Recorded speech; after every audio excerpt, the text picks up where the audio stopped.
Good evening, everyone. I'd like to formally invite all of you to our commission tonight. It is March 12, 2024, and with that, if you would stand for the Pledge of Allegiance. I pledge allegiance to the flag of the United States of America and to the republic for which it stands, one nation, under God, indivisible, with liberty and justice for all.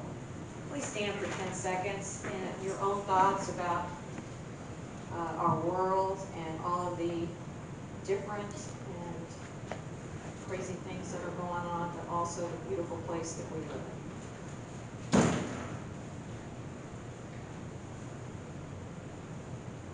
Thank you. You may be seated. Lauren, will you call the roll, please? Commissioner Wilson? Present. Commissioner Husband? Here. Commissioner Bigelow? Present.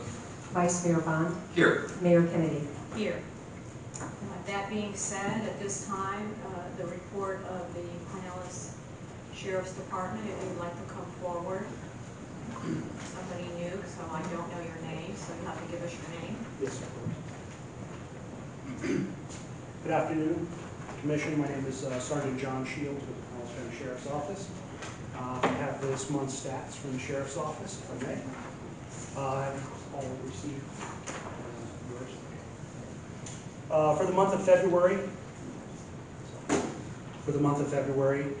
starting off with the property and persons crimes, we have a total of 7 various crimes. We have 12 total arrests within the city. We have them listed, itemized here, a total of 12. In the city also, the deputy activity is 893 events within the city. Responding deputies were 1,158 events.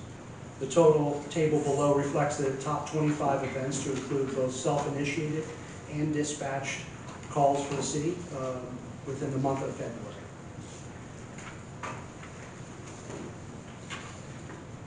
Crash and citation analysts. There are 3 crashes within the city during the month of February. There are 335 citations and warnings issued within the city during the month of February also. Also, I took liberty to, the sheriff has printed out golf cart law for Indian Rocks Beach, which we provided to the staff here. We're also, the deputies also have them to hand out throughout the city. It's designated certainly to Indian Rocks Beach, as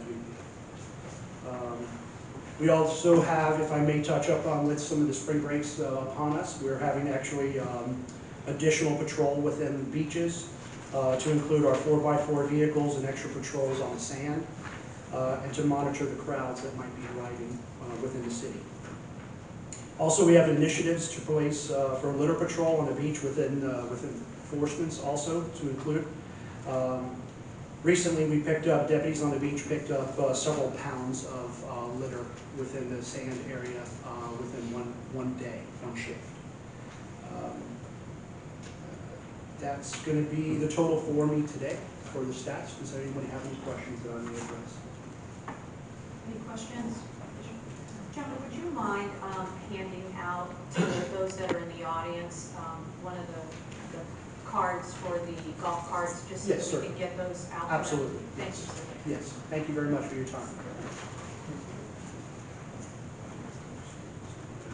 With that, we will have Chief Davidson come up with the Pinellas Suncoast Fire and Rescue Department.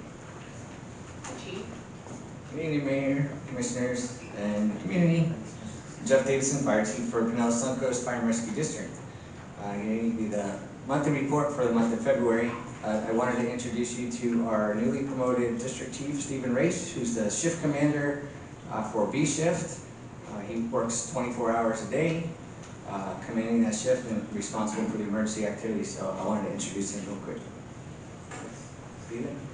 And Steve's been with us for approximately 12 years now. Stephen, come up here. You're far away. I have my glasses. He's shy. I have to get a better look at you. Yes, ma'am. Hi. How are you? Yes, you do. So, Steve, we had some reorganization last month, and Steve came to the district chief's position, So we have 3 platoons of 24-hour people, and Steve oversees one of those platoons on any given day for a 24-hour period. Thanks. Thank you, Steve. So in the month of February, for Indian Rocks Beach, there were 67 calls for fire and emergency medical services.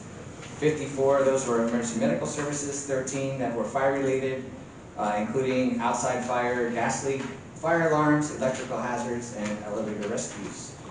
I talked to you in the past that we were working on purchasing property in the northern end of Indian Rocks Beach, and we're in that process now.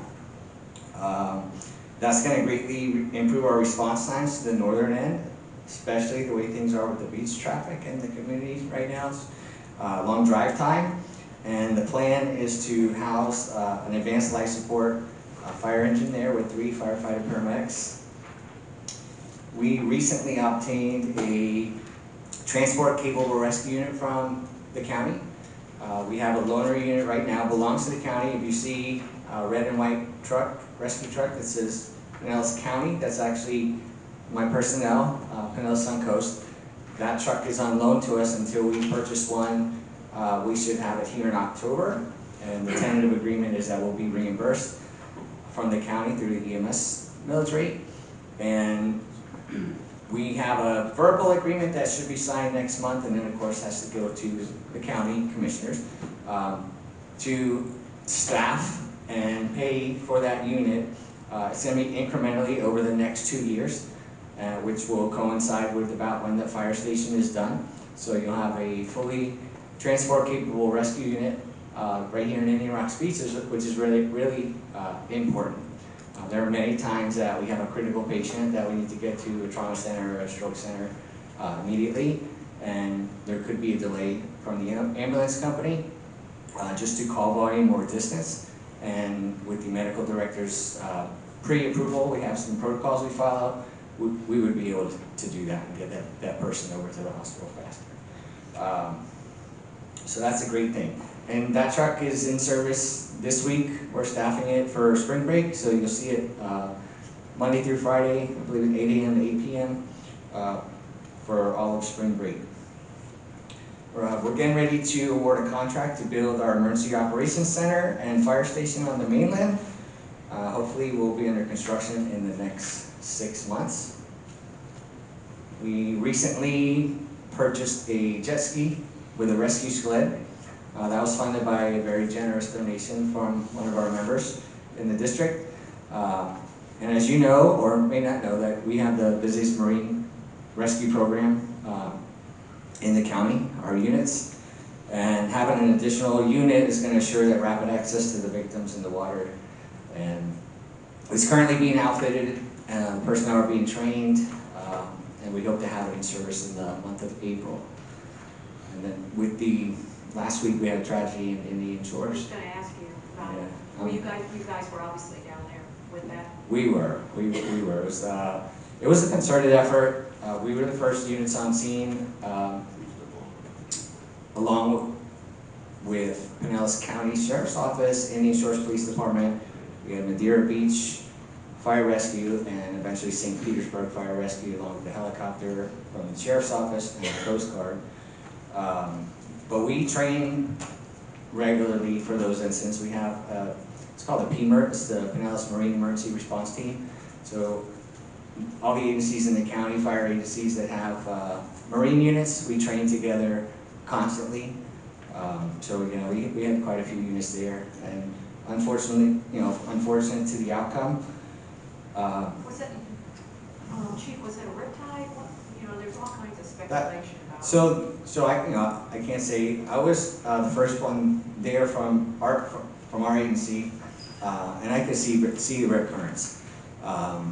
So one of the things we want to do when we start an educational campaign, we had some public events, and we're putting some things on our website. But knowing how to identify what a rip current looks like, because they're very easy to identify if you know what you're looking for, and educate people, educate our visitors. People have been told, or they think that a rip current is going to pull you under the water. It's not going to pull you under the water. It's going to pull you out. And what happens when there's about 72 people a year that drown because of rip currents nationwide, but that's because they try to swim back to shore, and nobody can do that, right? It's like the water moves about 8 feet per second at its fastest, which is like an Olympic swimmer. Nobody can get out of that. So we want to teach people, if you're ever, number one, if you're not sure, stay out of the water. But if you ever get caught in a rip tide, they're only maybe 30 feet wide. So either just float, and it's going to pull you out, and eventually when you get past the sandbar, you get past the reef, it's going to release you. And you'll just be floating out in the water, and we'll get you.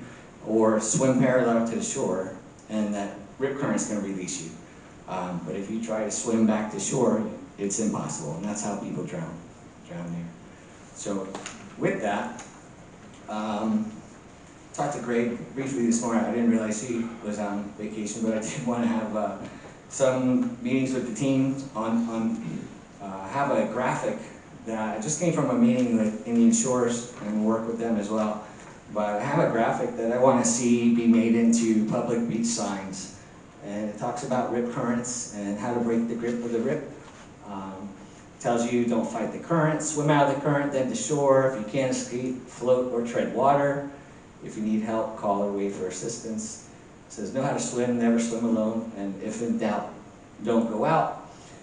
And we're also putting a link on our website, it should be up tomorrow, and it'll take you to the United States Lifeguard Association. They have some great information on beach safety and riptides and videos that you can watch. So those links will be up tomorrow.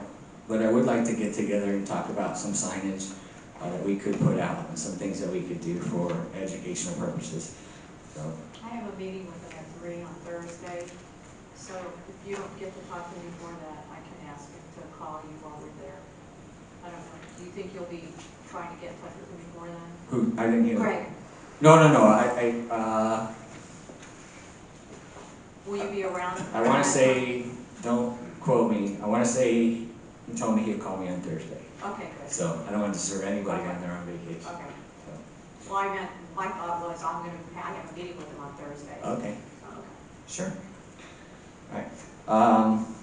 I always give the training report. Our firefighters and paramedics in the month of February alone completed 860 hours of training. And lastly, and then I want to address something that a citizen said to me, but former Assistant Chief Doug Higley, he was helping oversee fire prevention. He resigned from the organization as of March 3rd, 2024. So you won't see him much, and you won't see him working here. He decided to resign. But I did have I wanted to say something. I did have a citizen come outside and ask me something that they got a notification. You've seen these notifications that come from Brycer, like your fire alarm panel is overdue or your sprinkler system and those things. I discontinued that program last week, so it was put in a few months ago, and basically what it was to be able to notify the department if there was a sprinkler system, a fire pump, a standpipe system, fire alarm panel that was either out of service or needed maintenance, that we would get a notification. And the concept was good, it just wasn't working out. The messages that were being sent out automated from a company I didn't believe were user-friendly, and we didn't see the value in keeping them around. So if anybody has received a message, the tough one is it looks like it comes from the district, looks like it comes from us, but there's an address at the top that says Miami, Florida. And I tried to address that, but that's actually their return address that's on there because they mail you a letter. So, I don't know, if anybody does receive a notification like that, you should not be receiving them. We discontinued that last week. So, if anybody calls you, let them know Okay. this regard. We will. All right? Any questions for Chief? Done? Thank you. All right, thank you. Have a good night. So I added a presentation tonight. Bob, if you want to come up here to the podium, wherever is comfortable for you. We have a group in our city called the Executive Committee, and what it does is it meets periodically during the year. We talk about events that come up and such. And Bob was there, and he's with Calvary Episcopal, and he's involved with the food pantry. You might have been here last month, but we, from the women's team, we gave $1,225 to the food pantry, and we found out that the food pantry could really use some help with goods, as far as canned goods, and there's a sheet that I don't know if you brought any. Yay, okay. Did you bring a lot or no? I brought about 10. Okay. I'll just, Yeah, and that we can give to the commission, and if anybody would like one, maybe we can get those out to you to help our food pantry. But Bob and the food pantry have put together a little presentation, and I'd like you to watch it. And I would also, and I'm sure the commission will agree, because we're all big food pantry advocates here, we are feeding how many now? 350 families a month. A month. We And started 20 years ago, this year, feeding 35 a month, 35 people. Now we're feeding 350 families.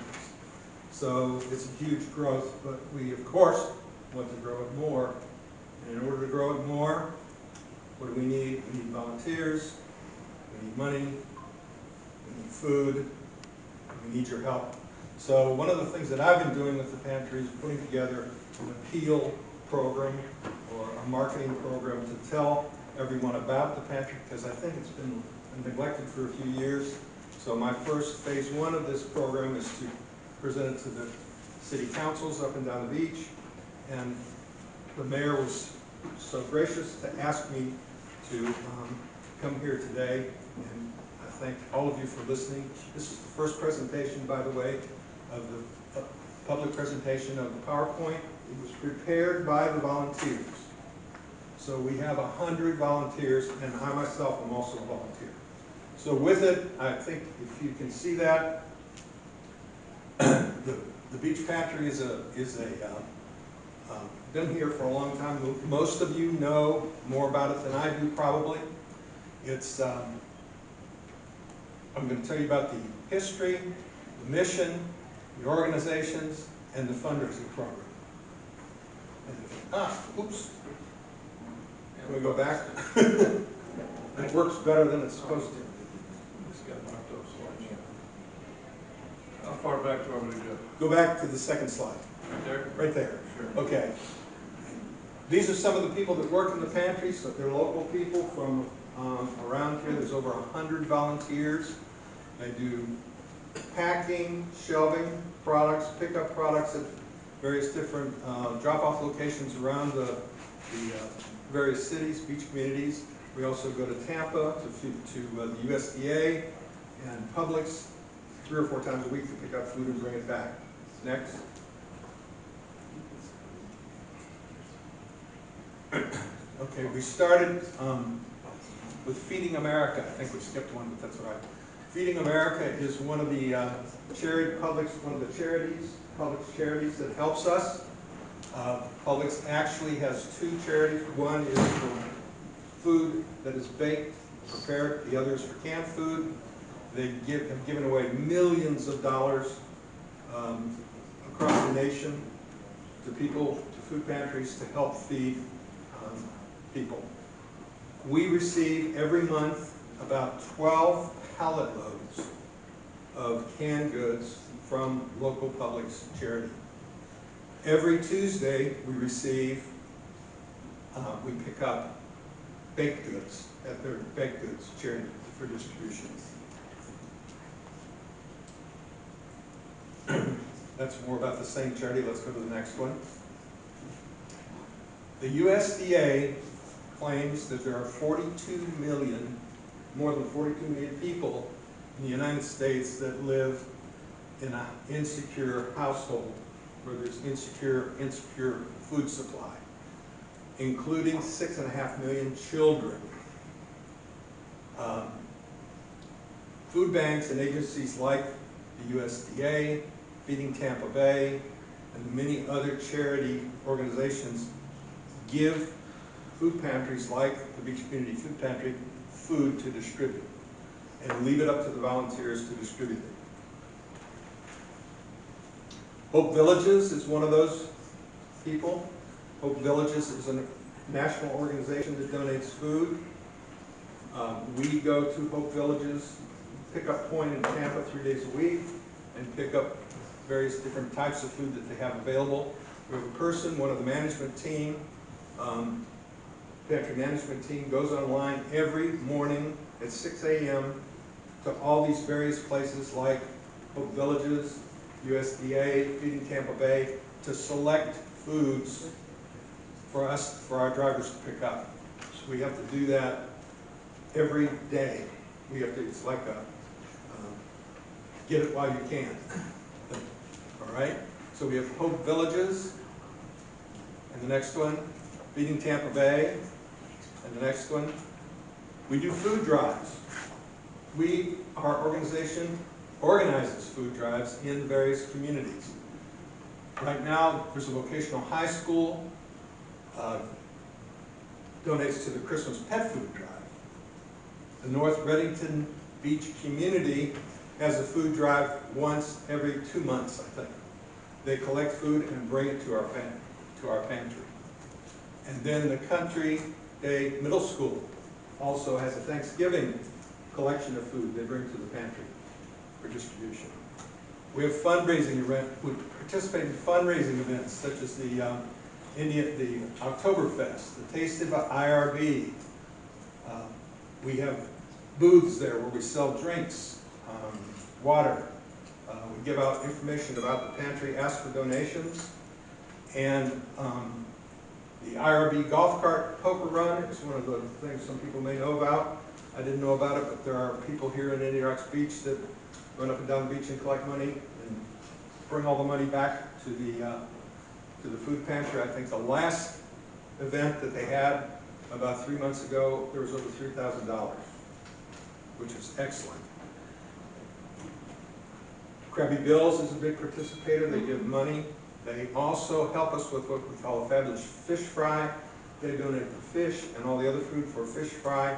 The pantry volunteers sell tickets and collect the money, and the money is used to buy food.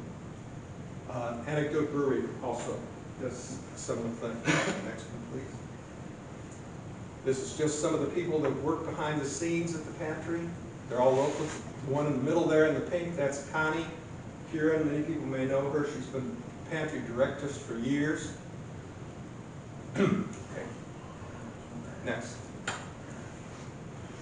Okay, we're also supported by different people. Private donors give money. During the pandemic, many, many people in Indian Rocks Beach and the local communities signed their checks, their, what do they call them? Stimulus checks over to the pantry. It was just amazing that people just walked in and gave the checks to the pantry, and we used it to buy food. The people of the Episcopal Church, the members also give money.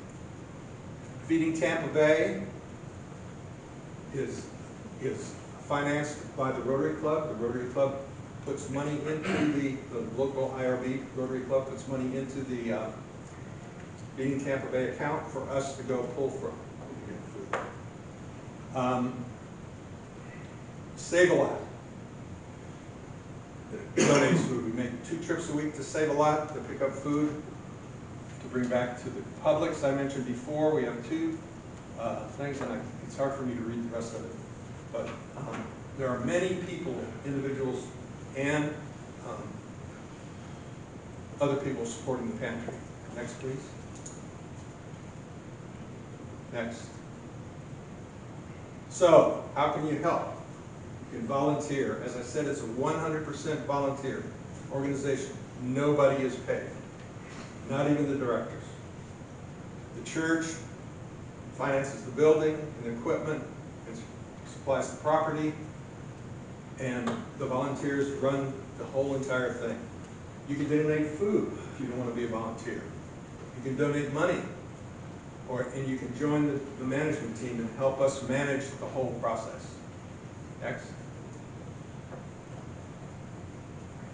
There are different times, so those are the times that are available for volunteers to work on Wednesdays and Thursdays.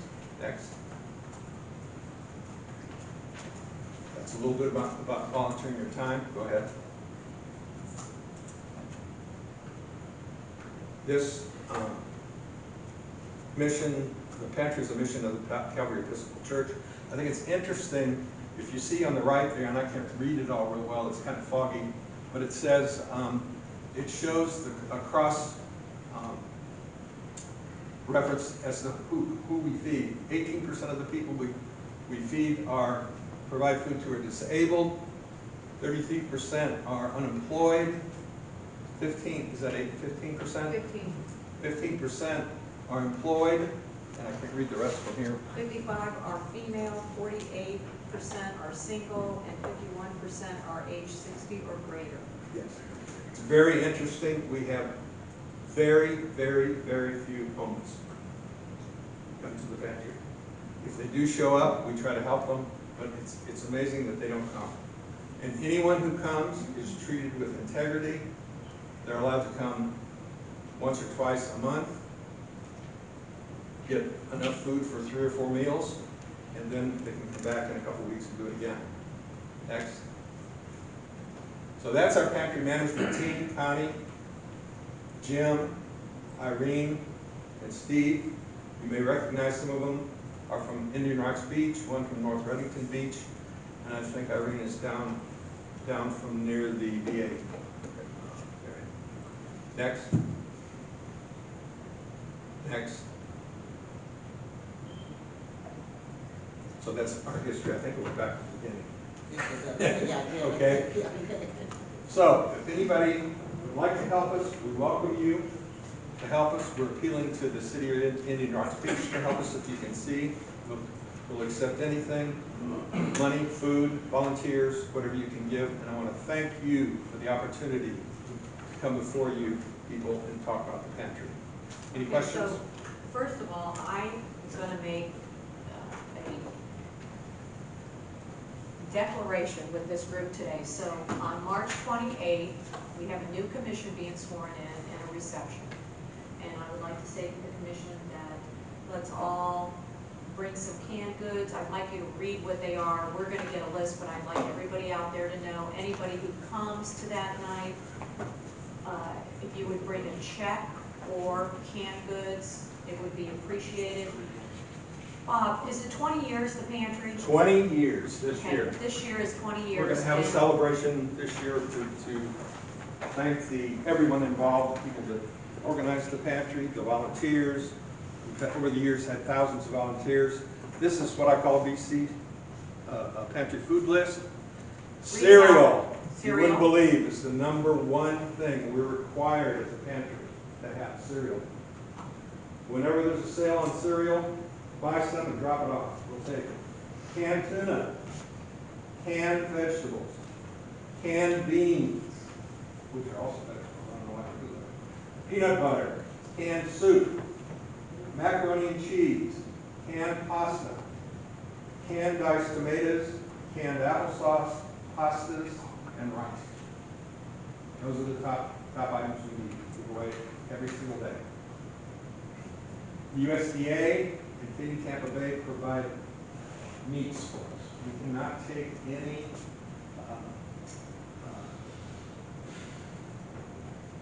uncanned items from individuals, okay? We have to take that from the USDA or Feeding Tampa Bay. Now we have Easter coming up, and you're trying to do hams. Yes. So tell us how that works. All right, there's, each year, we give away hams or turkeys on 3 different occasions. Thanksgiving, this year we gave away 164 Thanksgiving meals. Someone in the community donated the money to buy the turkeys.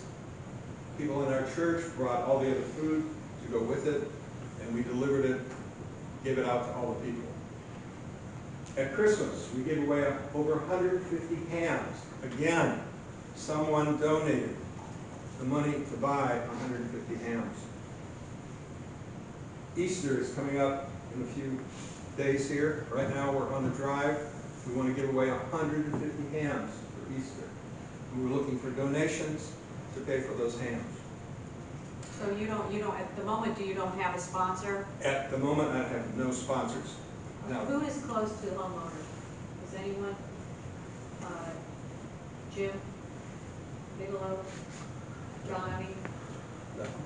Anywhere just that someone we could talk to?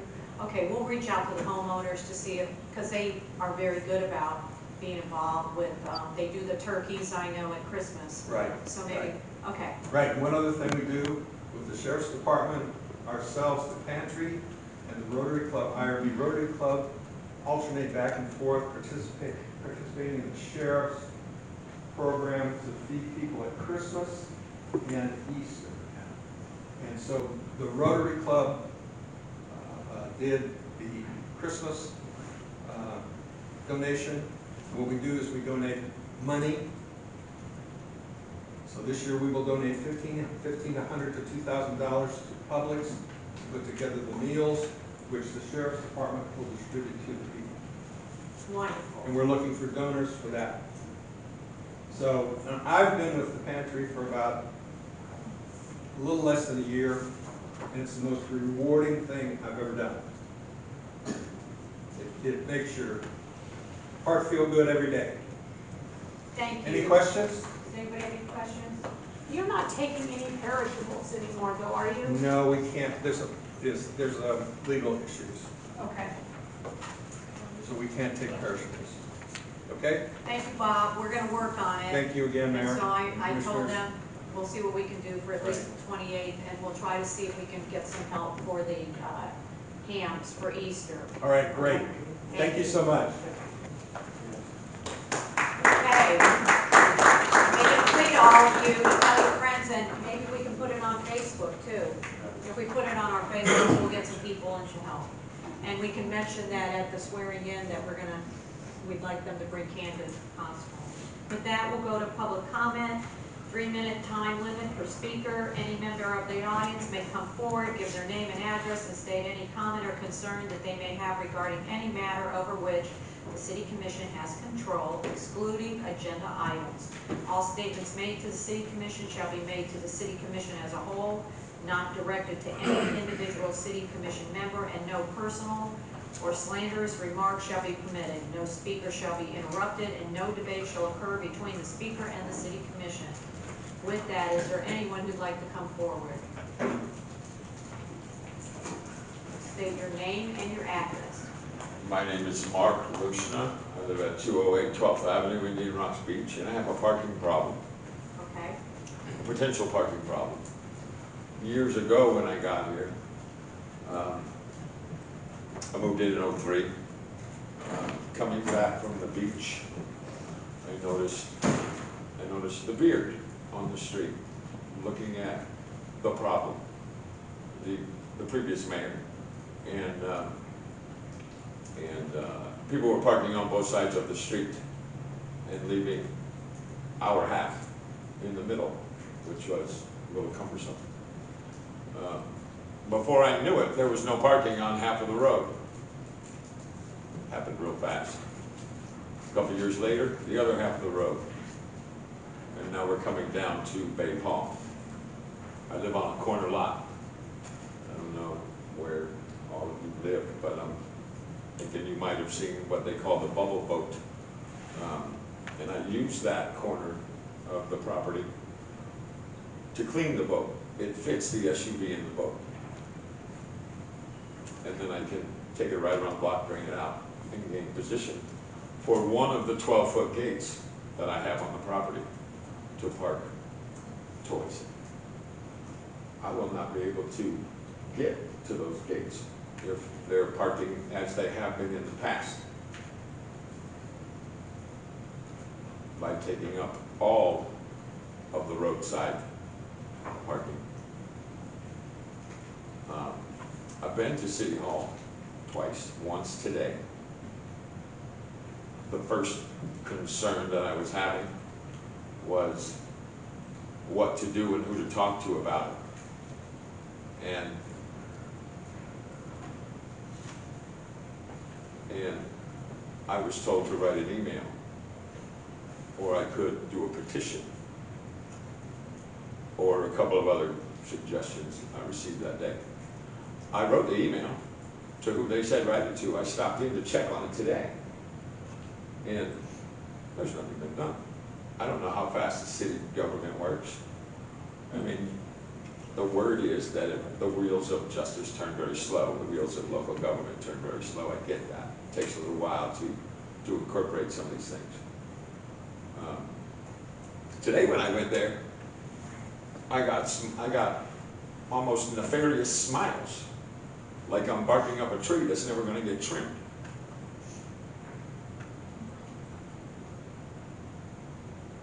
I would just like to know who that I need to talk to about getting signs for my property so that I can use toys. That's why I live at the beach. That's why they're all coming to the beach. I get it.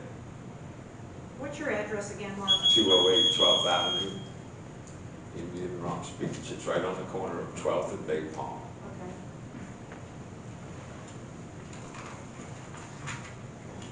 We'll try to find out for you, okay? Okay, we'll find out. I don't know when you sent the email. I don't know any of that. So we'll send it over to staff and we'll see what we can do. I would just like to know who the proper person is to talk to. Right. Can you tell us who you sent an email to? Mike, code enforcement, and somebody else that they had said that day. Okay. Okay, we'll check on it for you. Okay? That would be great. Thank you. Thank you. Okay.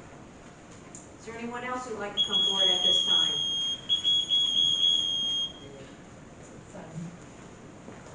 Hi. Hi. My name is Mike Campbell. I live at 80 Gulf Boulevard in Indian Rocks Beach. And I'm a terrible public speaker, so I'm going to read what I have to say. I'm here to talk tonight in part about vehicle EV charging stations in the city. That part should be very quick because there are none. There used to be 3, but since late last year, there are none. What I really want to point out is the process, or rather the lack of process, by which the determination was made that there will be no charging stations on city property. That determination has been made, whether you know it or not.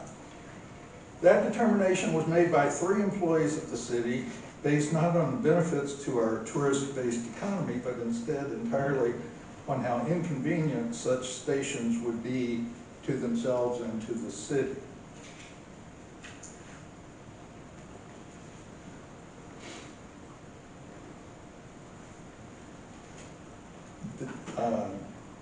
And apparently they did so without any input from either elected officials or the public. The 3 stations were apparently placed originally under a 2-year pilot project with Duke Energy. At the end of the project in late September, Duke told the city that they could keep the chargers, but Duke wasn't going to continue to administer them, or they would take them out and leave the electrical infrastructure. They said this in a letter to Mr. Mims, to City Manager Greg Mims. As far as I can tell, and as far as the public records of the city indicate, he consulted 2 city employees and decided to have Duke remove the stations, and so they disappeared. Now, more importantly, Mr. Mims himself, without consulting anybody, decided that was the end of the road. No more stations because cities shouldn't have charging stations. I don't believe that should have been his decision to make. At the least, the matter should have been brought before the commission either in workshop or as an agenda item with public input. Even more so, the city should have published a request for proposals from private charging companies. Instead, we're left with no public charging stations for those multiple tourists and increasing number of tourists who will be coming here in electric vehicles. Maybe, though I personally doubt it, the ultimate result would have been the same if there had been a proper policy consideration and attempt to garner private contractors to reinstall these stations. I believe the commission should, as I say, involve public input, establish parameters for what we're looking for, and send out a request for proposals to private companies. So I will end with that. I would like to submit both my remarks and the underlying emails that support what I said about who made the decision, et cetera. And with that, I thank you for your time. Mr. Campbell, I did read all the emails, just so you know Yes, that. ma'am. And Mr. Mims, he's not here to just, you know. I understand that, Okay. and that's unfortunate. But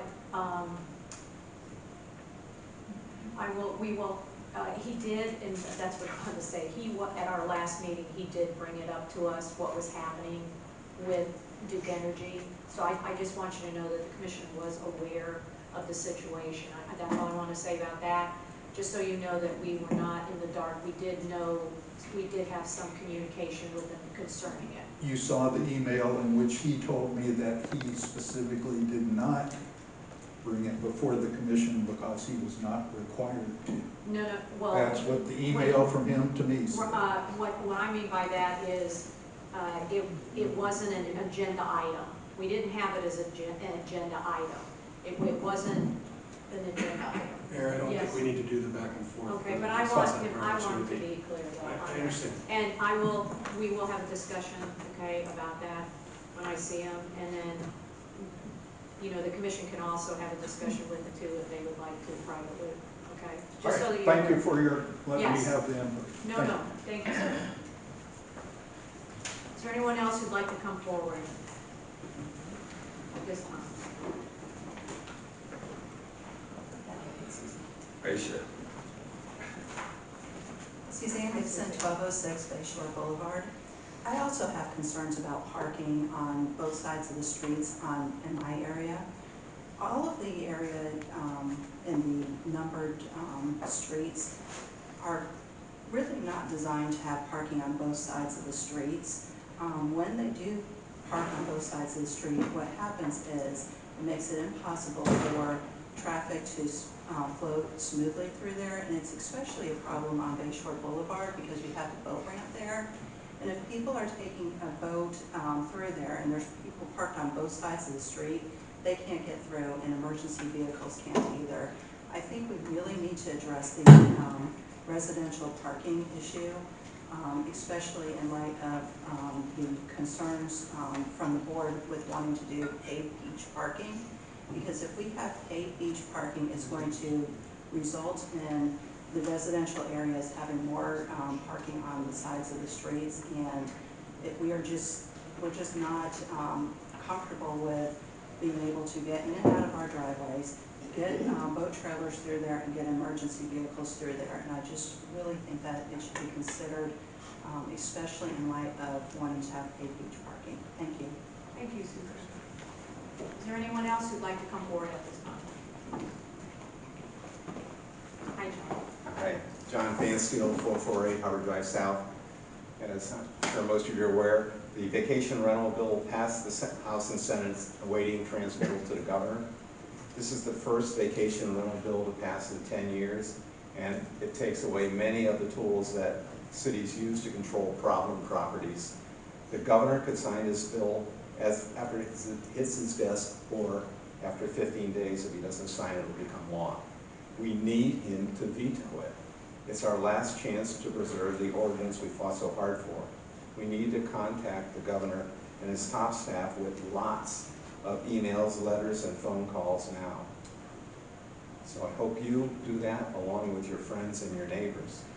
IRB's own Nick DeSigli lied to the citizens and lied to his colleagues by saying this bill promotes uniformity of regulation.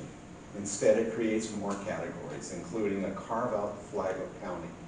That just happens to be the voting district of his friend, the Speaker of the House, who added that amendment along with many, many other amendments on this bill. They get to keep their regulations. Talk about hypocrisy. Here are two things you can point out if you're talking to the governor. The occupancy limits in this bill are totally unenforceable. They bring up the concept of 50 square feet per person in a bedroom. That means the smallest houses can have 20 people in it. Not only that, nobody's going to inspect it, nobody's going to measure it, and the owner of investor is the one who says what the occupancy is. Inspections, a local government can't make a vacation rental come into compliance with codes as a condition of registration. Again, they're throwing the cities and residents under the bus with this. I have the contact information for the governor, but before I say that, if I have time to say it, I'd like to say in addition to contacting the government, you could ask our city attorney to write a legal opinion like the excellent one I sent you by the Anna Maria city attorney who did that on the beginning of the legislation. Now we know what the legislation is, and it can point out the bill's biggest problems for communities and their residents. And then make it public with a press release that succinctly points out the bill's biggest problems. Publicity may make the difference in the governor's veto decision. Isn't it worth a try? I hope you think so. And let's see, just contact the governor. It's governorron.desantis@eog.myflorida.com or call 850-488-7146 or mail to the Office of the Governor, the Capitol, Tallahassee. Or for those tweeters, it's tweet @GovRonDeSantis. So I hope we all do that. It's our last chance. Thank you. Thank you, John. Anyone else who'd like to get up and speak? Excuse me. I'm Beth McMullen at 481 Harbor Drive South. Got a couple things I wanted to talk to you all about. First of all, I wanted to see if anybody has any recollection of solar trash receptacle compactors that were given to the city by PSTA back in, I believe, 2013. They were given 2 of them. One of them was over there by the CVS at the bus stop. It was supposed to notify Public Works when the trash was full, instead of everybody of them having to run around town and see if it was full. It was supposed to hold about 180 gallons of waste and reduce the number of trash cans needed, as well as the number of times when they need to be picked up and trash discarded. I believe it was in 2013. It was supposed to save taxpayers in overall maintenance costs, and Action 2000 was involved. So I don't know what happened with it. I believe they did, Collier County also did a study with these and had about 9 of them throughout their towns. And I'm just curious to see if anybody knows the history about that and what happened. The other thing I wanted to talk about is, as a reminder, beginning April 1st, the majority of our waterway and IRB and the surrounding areas will once again be in the seasonal Florida Wildlife Commission manatee zone slow speed minimum weight restrictions, and the restrictions are in place throughout the summer until through October 31st. The Intracoastal Waterway, the main channel, is not included in these speed restrictions. However, as soon as you exit the Intracoastal, boaters, including wave runners, are required to power down to slow speed. Slow speed means the speed at which a vessel proceeds when it is fully off lane and completely settles into the water, not producing a wake that endangers other vessels or existing circumstances. These restrictions are in place to try to help protect the manatees that we see almost daily in our local waterways. In 2008, my family watched as a wave runner struck and killed a female juvenile manatee that had been feeding on the grass flats between Harbor Drive South and 20th Ave. Last summer, on June 10th, 2023, we watched as the FWC towed another deceased manatee north in the Intracoastal Waterway. The necropsy confirmed it was killed due to a watercraft strike.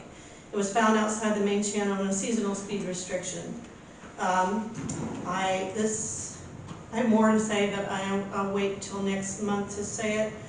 I would also like to know if anyone has contact information with someone in the Coast Guard Auxiliary, and see if they could get involved by possibly patrolling our waterways and giving out education about our seasonal restrictions. I'm hoping also that the city might include this information in their website, and also maybe the turtle pamphlet that they send out to owners of the short-term rentals, and have the city get involved a little bit in this and support this effort as well. Thank you. Thank you, Beth. Is there anyone else who'd like to speak at this time?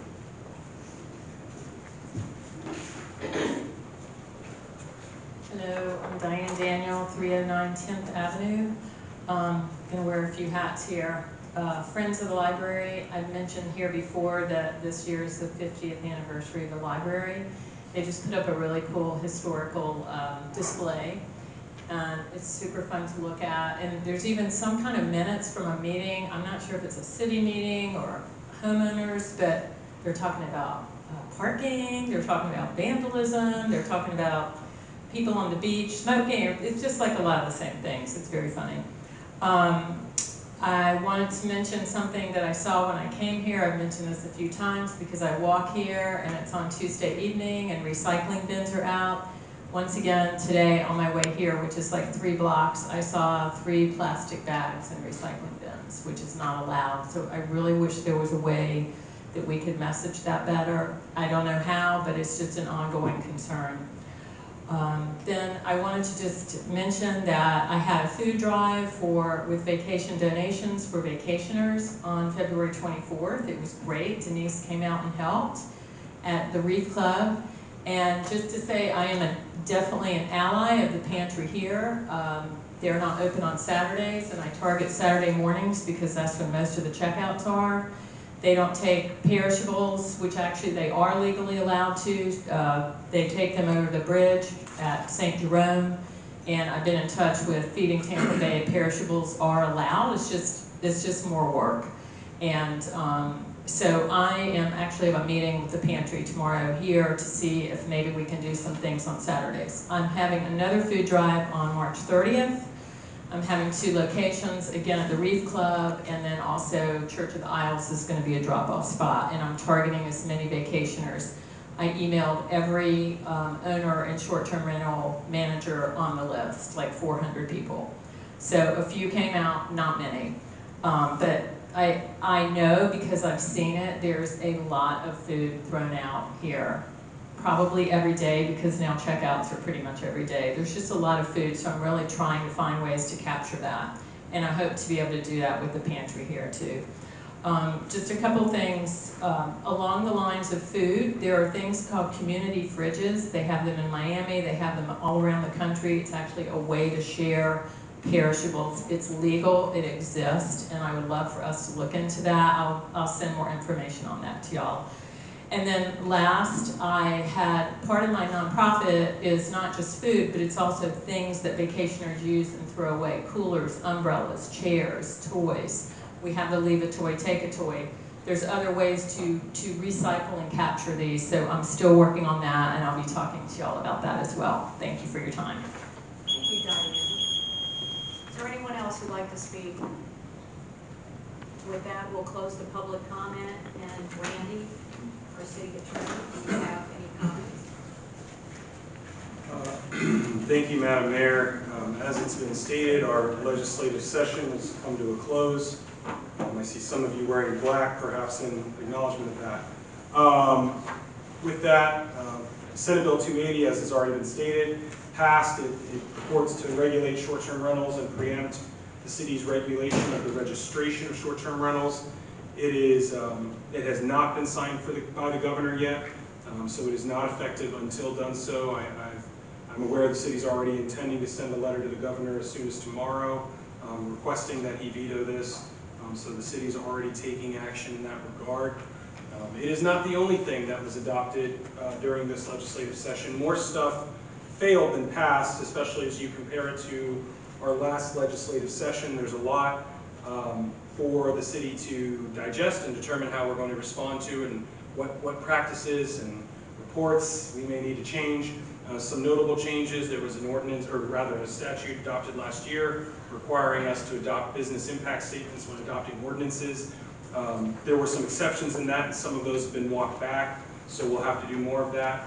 Not necessarily itself a preemption, but House Bill 267, Senate Bill 684 on residential building permits did in fact pass. I believe it's also awaiting the governor's signature, but it changes a lot of the timelines for permit approval. So our building department, which is facilitated through Pinellas County, will be adapting to some of that. As we've had discussion tonight about electric vehicles, there was a new preemption passed preventing local governments from regulating the location of such charging stations. So that's not specific to the inquiry that was posed earlier, but just sort of an interesting synchronicity that we have there. There's also some preemption relating to the removal of unsafe or non-conforming structures. It actually works It works to make it easier ostensibly to remove them. I think the issue it was trying to address was unsafe structures being preserved on the grounds that they were historical structures or something of the like. This seeks to remove some of those protections and make it easier ostensibly to demolish or remove those structures. There's also a series of changes to what's going to be required in comprehensive plans. So we'll be looking at those comprehensive plan amendment requirements, see if they mandate any action on the part of the city. Also, the Department of Economic Opportunity will obviously give some guidance relative to that. Just a fun, interesting one, there was a bill that passed, again, awaiting the governor's signature, that revised current law prohibiting the release of balloons to delete specified timeframes and number of balloons, making intentional release of any number of balloons over any time frame a violation of state law. That's just a fun random one for you. But with that, legislative session has come to a close. One of the challenges with that is that there is not a specific timeline on which the House and Senate must send its bills to the governor. So while there is a time for him to sign once he has transmitted a bill, what we saw last year was some bills sitting on the governor's desk into June, waiting for, in the legislative hopper in June, waiting for transmission to the governor. So I cannot tell you specifically when will each bill be transmitted to the governor for execution or review or veto, but rest assured we will be tracking those as we proceed. Otherwise, we continue to, another issue that we're analyzing is how the adoption of Senate Bill 280, were it to be signed, would impact ongoing litigation in the city related to short-term rentals. Because it has not been signed by the governor, of course, we don't have to act as though, but we can't also bury our head in the sand. We have to be mindful and evaluate that, so my office is doing that as well. Otherwise, I'm happy to answer any questions or concerns you may have, and again, thank you for the opportunity to serve the community. Any questions for the city manager? I mean, the city Just the city attorney. attorney. Do not want that job. Well, what is the soonest that the governor can sign it? The soonest he can sign it is the soonest it's sent to him. They can send him the bill tomorrow. Senate Bill 280 was adopted functionally on the last day of session, not Friday, but Thursday in the afternoon. If they were to send them, they tend to send them as they were passed, or at least in that order on some level. It's towards the end of that line, so they could send it as soon as tomorrow if they wanted. It's not likely, but I can't predict for you when they will precisely send it. Sean? No questions. Vice Mayor? Our city manager is out tonight, but in his place is Dean Sherman. And Dean, I'm going to turn it over to you if there's anything that you want, comments you want to make, or I believe the city manager provided his report to you in the agenda. But I am fortunate this evening to introduce you. Seated to my right is Colleen Olson. She is the administrative assistant for the Public Works Department.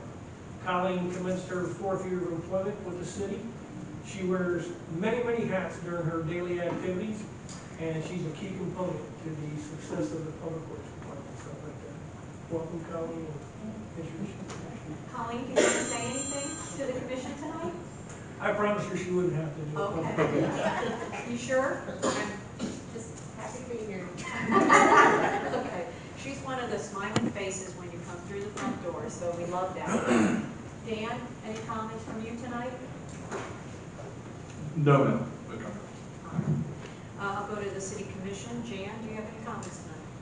Wow, what a wonderful last few weeks it's been here in Indian Rocks Beach between Winterfest, the Beach Art Gala, Rotary runs the beach, and Greenfest. Especially when you have a husband that loves silent auctions. We have lots of new stuff in our house. It's just amazing to me how a small town can have so many exciting things going on all the time. It sure is. Commissioner Hosberg? Yes, I mean, I enjoyed all those events as well. It was a lot of fun. Jan and I both ran in the Rotary Runs the Beach. I know you two won everything. We did. As soon as I crossed the finish line, they're calling out my name. You want your basket? And I'm like, yeah. We both won raffle baskets. So it was fun. But it was really soupy and kind of windy and kind of icky, but we got through it.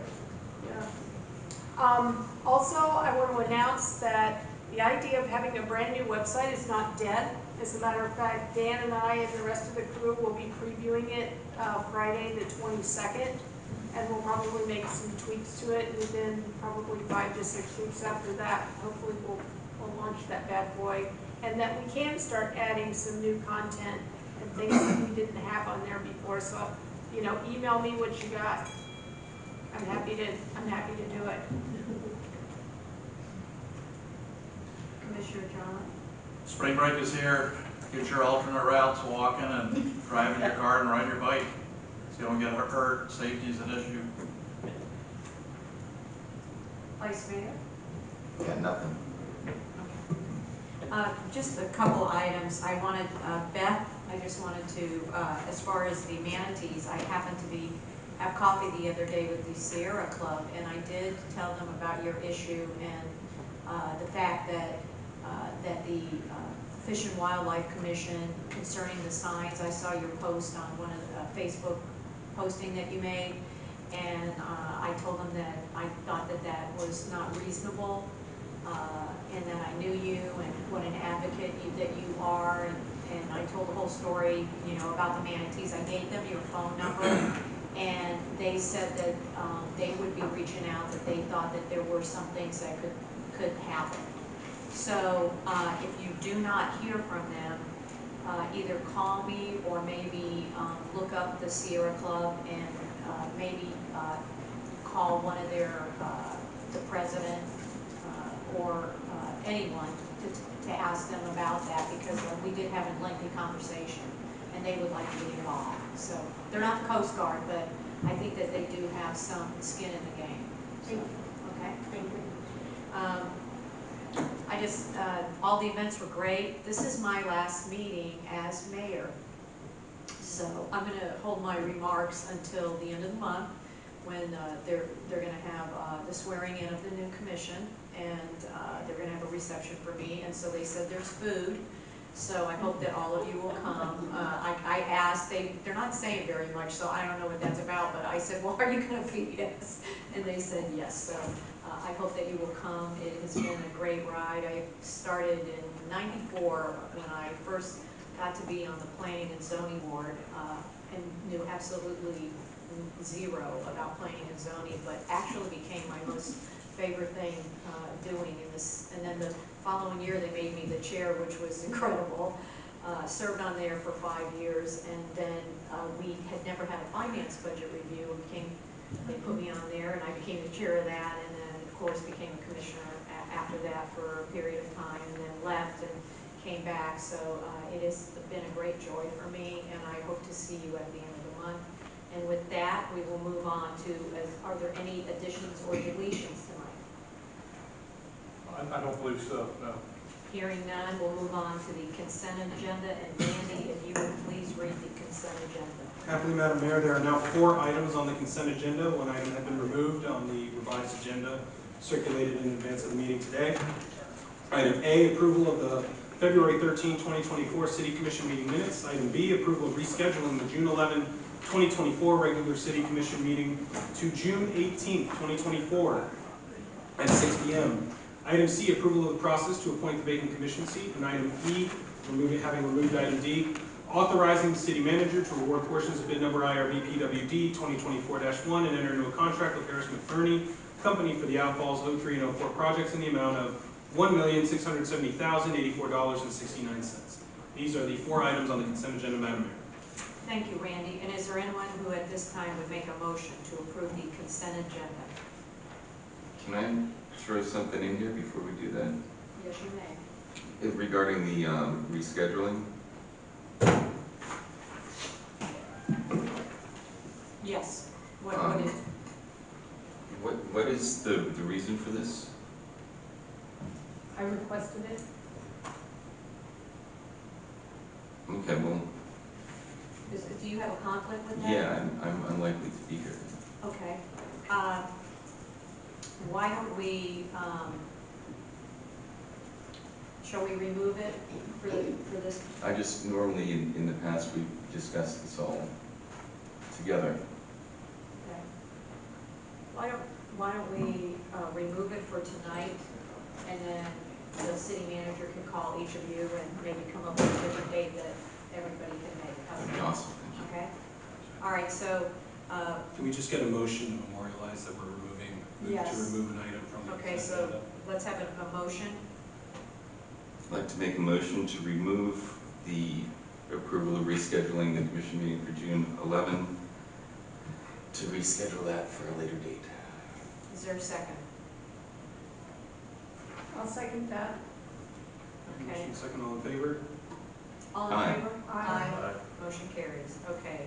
So the consent agenda as revised is item A, approval of the city commission meeting minutes. Item C, approval of the process to appoint the vacant commission seat. And item E, authorizing the bid award. Thank you. Is there a motion to approve? I'll make a motion to approve the consent agenda. And I'll second the motion. All in favor? Aye. Aye. Motion carries. With that, we will move on to 6A, our public hearing. This is BOA case number 2024-01, 314 6th Avenue. Randy, would you read in its entirety?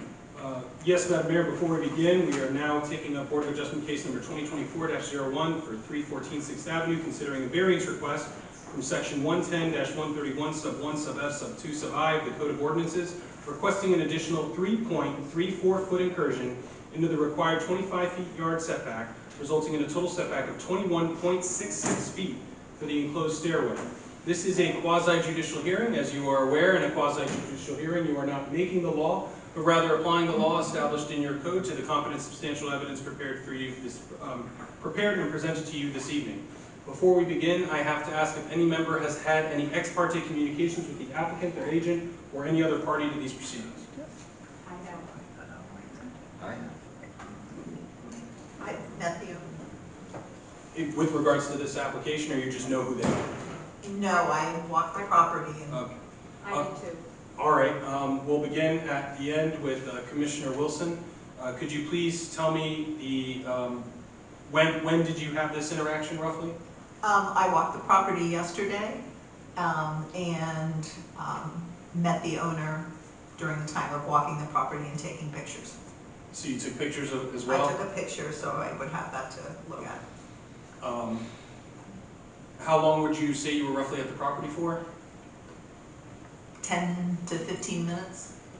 Were there any specific questions you asked the property owner about the property or the application?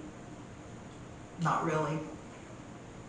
Do you feel that your visit of the property and discussion with the property owner in any way impaired your ability to impartially adjudicate this matter tonight? No, I believe my visit gave me more information to make that decision from. Madam Mayor, same question. What was the nature of your interaction with the applicant to this, for this variance? I went and looked at the property and they came out while I was there. Did you have any discussions with the property owner? Barely, because I know that I was there to look at the property, so I know what the rules are. Be that as it may, Mayor, did you, how long would you say that you were at the property? 10 minutes. And you traversed, you went onto the property and into the rear of the property as well? Yes, sir. Do you feel that your ability to impartially adjudicate this matter was impaired, or are you still capable of impartially adjudicating this matter tonight? Yes. Okay. Member Bigelow, did you conduct a site visit or speak with the property owner? I spoke with the property owner here at the last commission meeting, and I did go drive by the property to take a look at it. Since it's private property, I did not go on the property. I just viewed it from the road to see what the setup is. Did not talk to the owner at the property. I talked to the last meeting, I talked to the neighbor. Okay. But not the property owner? Not the property owner, no. All right. And that was it. And in having disclosed those interactions, do you feel those in any way impair your ability to impartially adjudicate this case? No. Member Bond, have you conducted any site visits or had any discussions with the applicant or their agent or any other party to these proceedings? I did go by the house and spoke to no one. Okay. When would you say you went by the house, roughly? The day before yesterday. And how long would you say you spent at the property? 3 minutes. Did you go onto the property or view it from the street? I viewed it from the side. Did you, do you feel that your site visit Having not spoken to any party to the proceeding, do you feel your site visit in any way impaired your ability to impartially adjudicate this matter? No. Member Hausberg, just only because I have not spoken to you, did you conduct any site visit of the property? No, Did you speak with the property owner or any other party of these proceedings? no, I did not. Thank you. Okay, with that, we will now proceed to the Board of Adjustment case hearing for the variance hearing for Board of Adjustment case number 2024-01. Will anybody who intends to offer any testimony before this body, please stand and raise your right hand. If you intend to speak tonight, please raise your right hand. Do you swear or affirm the testimony you are going to give this evening is the truth, the whole truth, and nothing but the truth? Thank you. Before we begin with the testimony and evidence, I need to caution this board that you are confined to the competent, substantial evidence presented to you tonight. You are confined to the record made tonight. I would advise you against making any decisions based on evidence that is not in the record presented to you this evening. With that, Ms. Harmon, if you would please present on behalf of the city. All right. This site is located at 314 6th Avenue. This previously was a vacant lot for years. I don't think it was ever had any buildings on it. So there was a submitted about 2 years ago for plans for the house. And what we approved by the city, as you can see here, were the stairs on the side. And during the time, they submitted the original plan to the county.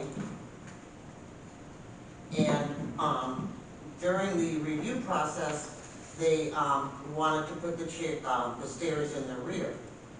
Now, before I gave them my final approval, I said that you could put the stairs in the rear if they were open on it. I sent them our regulations saying it has to be an open stairway. The county approved the plans without my approval, which is not standard procedure, as we've been following it for the last 4 years with Pinellas County. I'm not sure if it was I think it was a temporary employee or someone that wasn't there anymore. I did have them research what happened on the case. So it was built in the rear, and it's enclosed underneath. And here's the actual tie-in survey that shows it encroaching 3.34 feet into the rear yard setback. It was brought to my attention at the time of the tie-in survey, and I did go to the site. At that time, the stairs were built, the whole first level for the parking, and the walls for the main structure were already constructed. And I did talk to the superintendent on site, and said it would be very difficult to try to tear it down, because it's such an integral part of the building. Which is unique, is that the pool is elevated too. You can see this square here, and it's an elevated pool. So when you walk out to your living level, the pool is right there. The pool is totally within the setbacks, the 25-foot setback of the property. And here you can see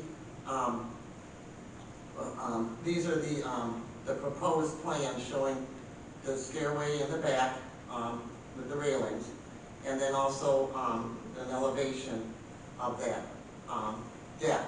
Only a portion of this deck is 3.35 feet, which is into the rear setback.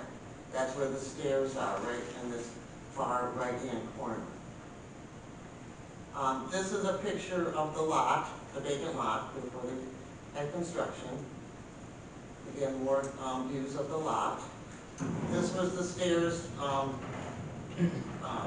one picture of the stairs that I did include previously, another shot of the stairs.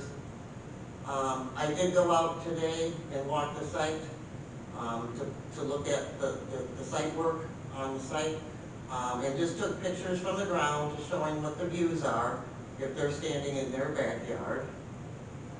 And then went up to the level. I had to see the pool. You don't see many of those pools like that in a single-family residential that are elevated. So from their side, looking to the east, this is their view, and then on the right, it's looking to the west. And this is just looking at the neighbor's stairs next door, which This is our definition of open stairway. It's not defined, I mean, our code says open stairway. And with that, do you have any questions? Any questions for Hetty at this time? I mean, were they advised they had to create an open stairway? Say that, I'm sorry, Were what? they advised they needed to create an open stairway? During the discussion when they were designing their plans, Yes. they asked me, or they emailed and said, can we put them in the rear? And I emailed back yes and gave them our regulations. This was to the applicant, not to the county. And I said, in our code says open stairway. So, but the whole breakdown was that the county does not approve anything that any revision or anything that I do not sign off on. This was a rare occurrence over the 4 years they've been our building department, and it's unfortunate, but it was built and they approved it. So.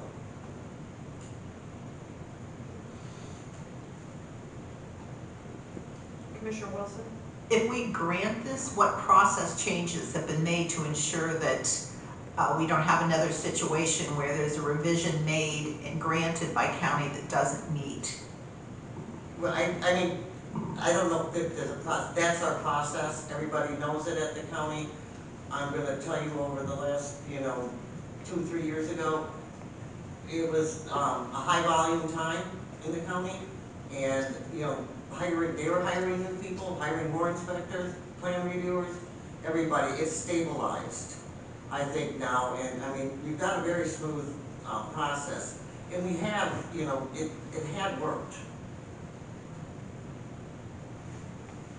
Did the BOA approve this? The BOA approved 3-2 on this, and there are also 4 comments that were submitted in letters of objection. And what we're trying to do here is make, the reason for the variances to, so there won't be any issues and that it would be compliant, with a variance. Hetty, even though it's in our packet, give us a little bit of feedback so that others know why did the 2 not vote for it?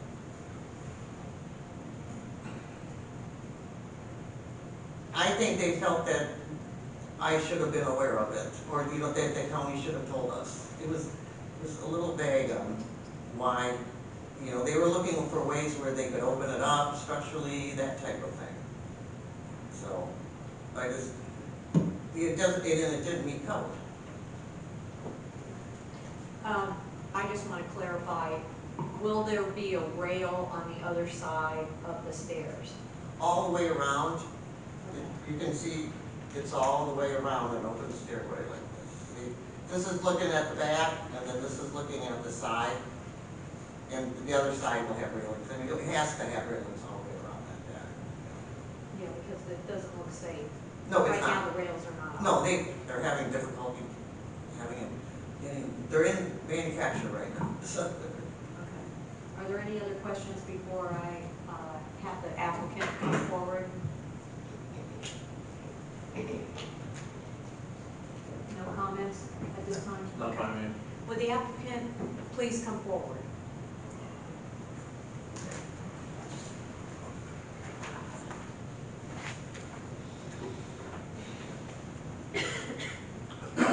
And as you approach the mic, ma'am, before you begin, if you could just please state your name and address for the record.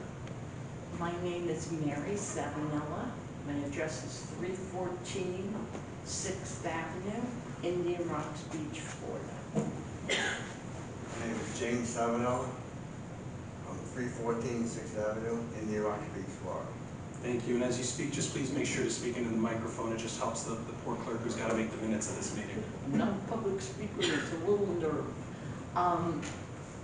My husband and I own 314 6th Avenue. It's our retirement home. We selected it after many years of looking for the right place to retire. We found Indian Rocks Beach, we found the vacant lot, and we proceeded to go ahead with the build. We opted to go with Mueller Builders. They did a design and build. We love our home. We want to live here in Indian Rocks Beach if the neighborhood will allow it. Would you like to say anything, sir? Yes. In 2008, Can you speak into the microphone? Are you taking him off? can you hear me now? Very barely, it's maybe like a Yeah. whisper. Okay, I'm very soft-spoken. In 2008, I was dabbling on the computer with the decision of condo, house, or property. I opted with the property. I ended up finding the property in 2008, and I watched it for 4 years. And then when the market went down, that's when I bought it. So it was on the market for 4 years, and nobody on the block had the insight to pick it up and buy it, and I did. And I'm so happy I did, because now I have a beautiful home. And hopefully, things will get straightened out, and we'll be able to enjoy Indian Rock Beach as our final home, the last build. Thank you. Anything else before I open for the commission? Does the commission have any questions for the applicant? I do. Yes. This is not a short-term rental. Never will be, and what do you Never think? was. We own Never many was. homes, we have never rented one, Okay. And not even for an hour. Commissioners, it's my obligation to remind you that that is not one of the criteria relevant to variances. Any other questions at this time? Jude? I guess I just have to ask, were you aware of the potential pitfalls of the stairwell in the back? And I don't think we really realized what an open staircase meant. Yeah. I mean, when you look at it to us, it's open. It's a railing, there's no, it's, my inside staircase, in my opinion, is closed. Has a wall on both sides and the stairs go up the middle. That doesn't. This one on where you see the doorway on the left side of the rear of the house, under the stairs, it's open. It's not constructed with 3 walls and the stairs. So it isn't open underneath. Your description of open is very vague. So, What made you guys switch it from the side? because if you look at the house the way it was, okay, the stairs took up additional space. And now when the walkway, you will see the previous picture, and it gains more room for the pool and the deck on the left side of the deck. And I found a picture in a magazine with the staircase going like that. I have it with me even in my packet. I thought it was far more appealing to the eye to have it go that way than down the side. John, any questions? Was the builder aware of the intrusion? The I would builder's have here. to Mr. stop. Muller, you want to come up for a second? Before you begin, sir, state your name and address for the record. I'm Scott Muir with Muir Remodeling. Address is 11090 66 Terrace North in Seminole. So with the process of this, we applied for a variance so that they're, with the pool up on the deck, to give them more room for their grill area and patio space, and then so the stairs would then go to the back like they wanted, so they could have that extra space up on top. So we applied to the county for the variance to have that done, which they approved. And since then, we've had multiple inspections and checks and make sure we're all staying in line, which we have, and now we're down to the final inspections and CO. Any other questions for any of the 3 applicants? None? Anyone else? No. I'm going to have you guys sit in the front row right there, and we're gonna, Hetty, do you want to say anything else before I open it to public comment? No, not this time. Okay, at this time I'm gonna open public comment.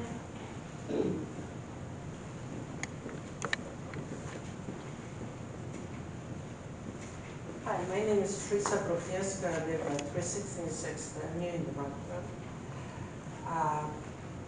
To me, the case is very clear. Everybody knows 25 feet setback. You have some other options. You have to clear with the city or the county and have it in writing in both places. The owners want a bigger house, should want a bigger lot. The contractor is second generation contractor. He's been around many times. He knows the setbacks. Let's not play ignorant. They knew what they were doing. Opening that staircase, there was a wall. Even was suggested to open the wall.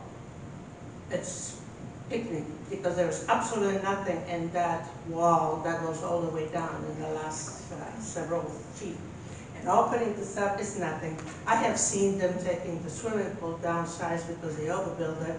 It didn't take them much. It was once on Saturday afternoon, morning. We can play it either way. Okay, county should not have done it what they did. Somebody ignorant was saying that, and they got it at a weak moment. City was there. We have a system that is broken, that had failed us, did not provide us with the protection of building right, proper building, and enforcing the building codes. So what we're going to decide here, you have the power. Are we going to enforce our building codes, respect our Inter-Rock City zoning people and county that's supposed to be doing that, inspecting it? Or we're going to just take newcomers that come with a two-generation contractor and says, hey, we can do it. Once we do it, it's done, and it's... So who's going to rule here? We're going to follow the rule of order and zoning codes, or we're going to follow somebody who wants to squeeze more than what they should? And they knew it. They've been told by the city, open staircase in the back. They've been told by the city. They should have verified and make sure it's done by the city, since the city had told them. So we can play stupid all we want, but I think we all know what has happened. They just took advantage of our broken system and play ignorant to take advantage for the bigger house that will give them more view. And as I was speaking with Head today, it's view in front. No, they put the swimming pool up front on the second floor to have a bigger view, left, right, front, and whatever, and to block me completely from everything else. It was obvious. It was done on purpose to defy all building codes, to defy you, to say, hell with you. We do what we want, and we're going to stick with it. We build it, we keep it. That's not our new zoning codes. We build it, we keep it. Thank you, Teresa. Thank you. Thank you for coming. Is there anyone else who'd like to speak on this item? Hearing none, I'm going to close the public comment. I'm going to let the applicant do a rebuttal, and then, okay, I'm going to let Hetty first. I think, like I just said previously, that, you know, our system, it's been working very well. You know, considering, you know, we hired Pinellas County to be our building department right when COVID came and everything shut down, and then the rampant building that was going on, and we've had a very good system. I think 1 out of, I'd say we have, you know, 99, almost 0.9%, you know, that everything else was done right. So I think as far as our system being broken, we're doing the best we can. The county won't, I mean, they've stabilized more too, and you know, they don't do anything without my okay. Hetty, is the county aware of this situation? Yes. They are? Yeah. Whatever comes of this tonight, do you have intentions of writing a letter to the county? I can. Concerning this? Yeah, I can let them know what happened. Yeah. And I mean, I got the information from them, so I mean, I do have the records of what happened and that, but I can send it to the building official. Randy, you want to say something? I was just going to say that Ms. Harmon's already testified that she's, you know, made the inquiry to the county. They're aware of the issue and where the difference was in this particular instance. But as it relates to the variance, the post-mortem on policy side is less the concern tonight, and you're tasked with resolving the application before you. Any other questions from the commission before I have the applicant come up for rebuttal? Hearing none, would you like to come up for rebuttal? Scott Mueller again. I would just like to say when we run across this situation, which we get a lot, we just had various jobs I've done over the years. So when you have a design that you want to do, you have to, and it doesn't fall within the setbacks, you go to the building department, you apply for a variance, and they request it, or, they grant it or they don't grant it. I've had them reject it, I've had them accept it. And that's the same process we followed here. And Pinellas County, as the building department, granted the variance.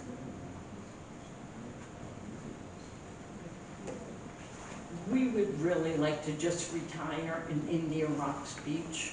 We did not do anything to hurt any of our Okay, neighbors. look forward. Anything Yes, you said, else. he's not right to you. That's it. On purpose. Grace. Go ahead, ma'am. We didn't do anything to hurt our neighbors.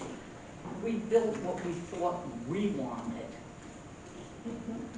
And Not the city of. Ma'am. Teresa, No. Do you want to say anything else that you want to say? Yes, I believe that we've done everything legally conforming to all the variances and building codes in the city, and all the city inspectors have come over and checked everything, and they will continue to come over and check everything until the house is done and gets a CO. And we've done anything, and if anybody has any objection to it, they should just object to the county, not to us or you, because we've done everything according to plans. And that's it. Is there any further comment from the commission?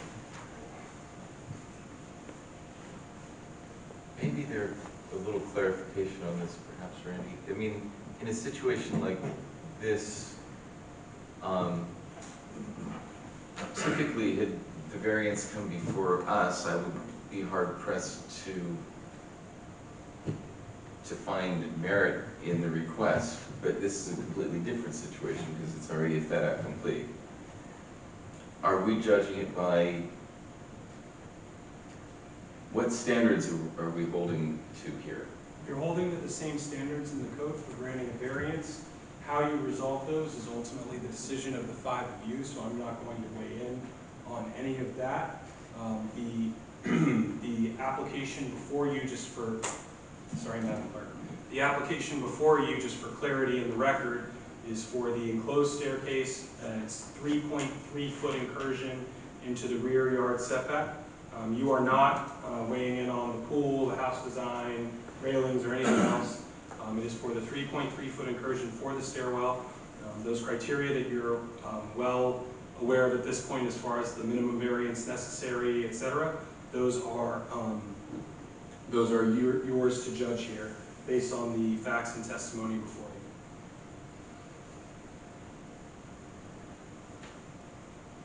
We've granted variances like this before, not after the fact, after it's been completed. We've granted setbacks before. Well, for hardship purposes. And I just one point, and I apologize for interrupting, but just to answer your question, one thing I didn't address, is there every variance is on its own merit as to each property, but the idea of an after the fact variance, yes, that is a thing. In terms of process, you can have an after the fact variance if the body is persuaded that the criteria are satisfied in the hearing.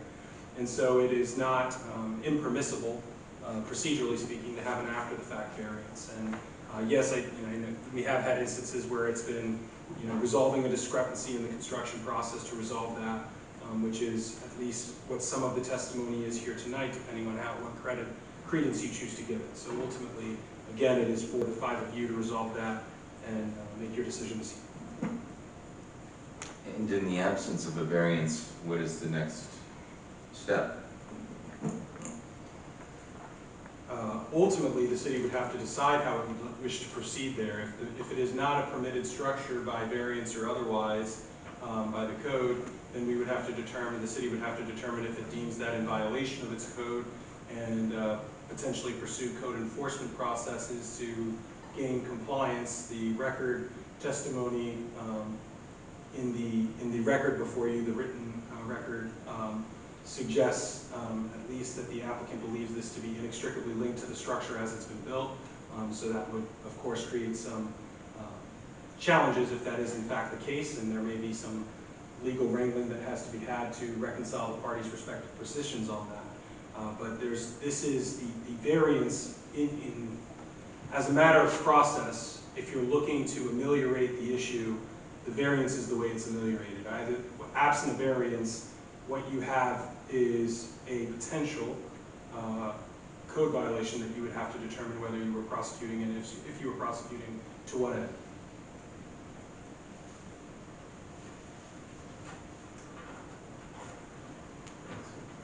Any other comments from the commission? Let's just take a, John, did you have something you want to add? No. Okay. Let's just take a moment here and think this whole thing through. One of the things that I want to say is I am very close with Teresa, and I don't like the neighbor versus neighbor. You have a brand new neighbor moving in, and I feel horrible that no matter what we do here, there's going to be a problem. Either way, I have no idea what the commission's going to do, and I don't want to see that. I really don't. What, you know, we will make, you know, obviously the county is going to know how this has disrupted a whole neighborhood now.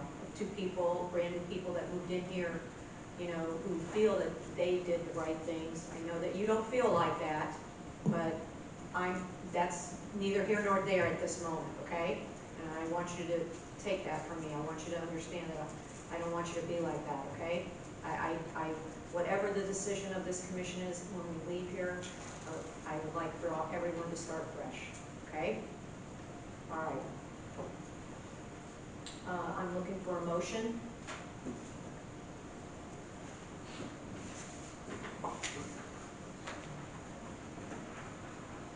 I'll make a motion to approve the variance. And is there a second?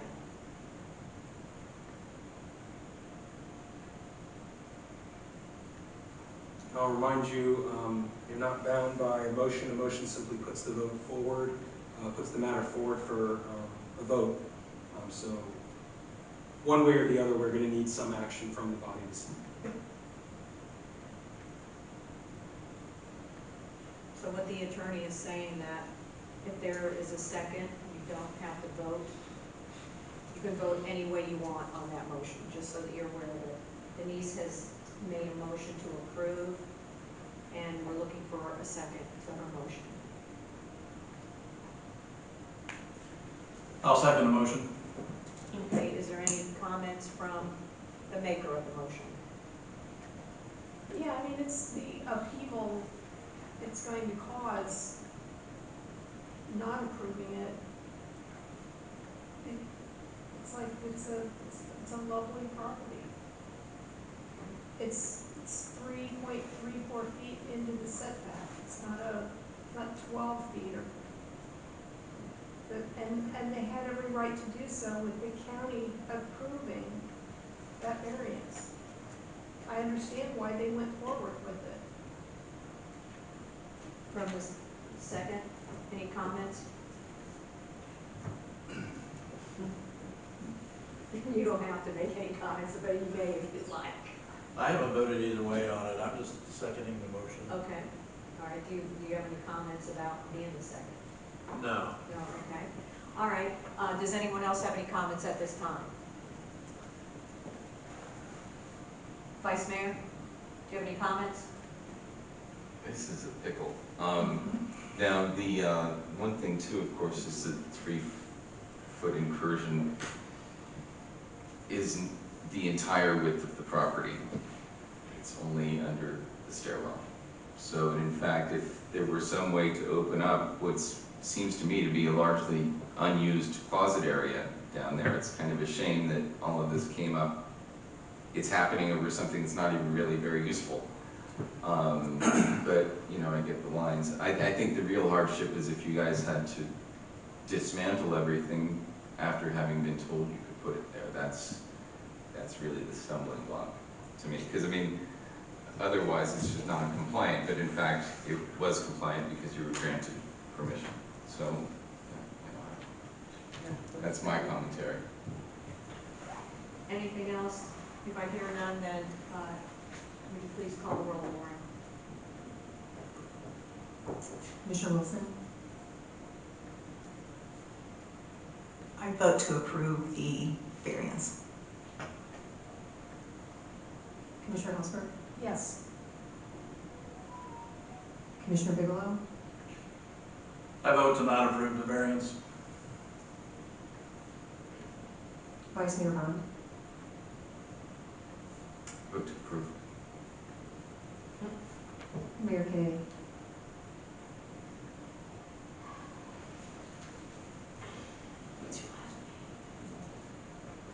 I vote to approve the variance. Your vote of 4-1, this passes. An order will issue reflecting the findings of this body. The variance stands approved.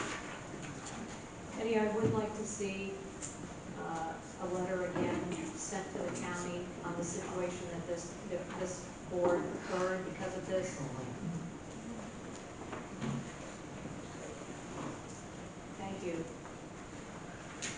With that, we will move on to other legislative matters. Hearing none, there are no work session. There is no other business, and I'm looking for a motion to adjourn. Motion to adjourn? I second the motion. All in favor? Aye.